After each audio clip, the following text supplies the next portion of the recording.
మా కుటుంబ సభ్యుల ఆత్మహత్యలను రాజకీయం చేయకుండా ప్రభుత్వం నుంచి సాయం అందించేలా చర్యలు తీసుకోవాలని మృతుడు సుబ్బారావు కుమార్తె లక్ష్మీ ప్రసన్న మీడియాకు వెల్లడించారు.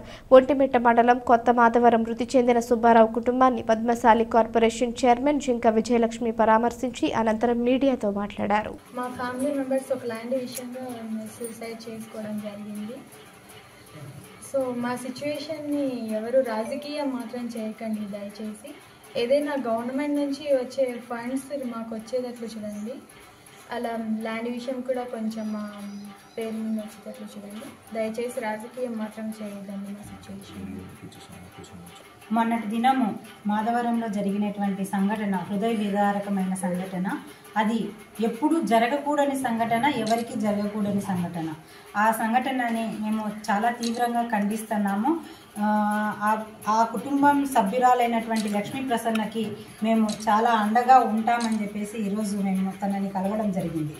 అదేవిధంగా అఖిల భారత పద్మశాలి సంఘం ఆధ్వర్యంలో వాళ్ళ ఇంటికి సంబంధించి 2.5 లక్షల రూపాయలు ఆ ఇంటికి లోన్ ఉంటే కూడా ఈరోజే సంఘం తరపున అందరం కలిసి పద్మశాలీలందరం కలిసి ఆ ఇంటిని విడిపించడానికి కూడా మేము పూనుకున్నాము. ఈరోజు ఏదైతే ఉందో ఆ లోన్ని తప్పకుండా కూడా ఆ లోన్ని మేము క్లియర్ చేసి వాళ్ళకి ఇంటి పత్రాలు ఇచ్చేదానికి కూడా మేము ఈరోజు సంసిద్ధంగా ఉన్నాం.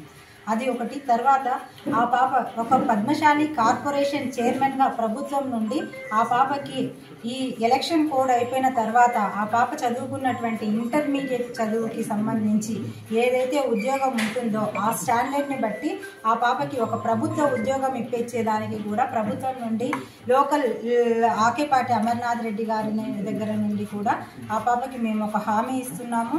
ఈ ఎలక్షన్ కోడ్ అయిపోతానే కూడా తల్లికి మేము ఉద్యోగం ఇప్పించి తన కాళ్ళ మీద తను నిలబడేటట్లు అదేవిధంగా ఆ పాప ఏదైనా చదువుకుంటే కూడా ఆ చదువుకు కూడా ప్రభుత్వం ద్వారా కృషి చేస్తామని చెప్పి హామీ ఇచ్చినాము. అండ్ మోరోవర్ లీగల్గా నేను ఒక అడ్వకేట్ని కాబట్టి తన ల్యాండ్కు సంబంధించి లీగాలిటీ ఏమన్నా ఉంటే చూసి కూడా కోర్టులో ఎక్కడా కూడా ₹1 కూడా తన కుటుంబానికి ఖర్చు లేకుండా ఆ కుటుంబానికి ఆ ల్యాండ్ వచ్చే విధంగా కూడా మేము పోరాడతామని చెప్పి ఆ పాపకు హామీ ఇస్తున్నాం. ఇలాంటి హామీలు ఒక రకంగా కూడా ఆ పాపకి ఎక్కడ కూడా తను ఒంటరిని అయిపోయినాను అనే విధంగా కూడా లేకుండా తన కాళ్ళ మీద తను నిలబడేటట్టు ఒక సోదరిగా ఒక కూతురిగా ఆ పాపని ఆదరించడానికి మేము పార్టీ పరంగా సిద్ధంగా ఉన్నాము. అదేవిధంగా ఒక కుల సంఘంలోని కులస్తురాలుగా కూడా నేను సిద్ధంగా ఉన్నానని చెప్పి ఈరోజు పాపకి హామీ ఇవ్వడం జరుగుతుంది. అంతేగాని మేము రాజకీయాలకి ఇంతకుముందు వచ్చినటువంటి రాజకీయ పార్టీలలో ఎక్కడా కూడా శవాల మీద రాజకీయం చేసి ఈరోజు మేము పబ్బం గడుపుకోవడానికి ఇక్కడికి రాలేదు. కేవలము ఎవరు కూడా రాజకీయాలు చేయొద్దు.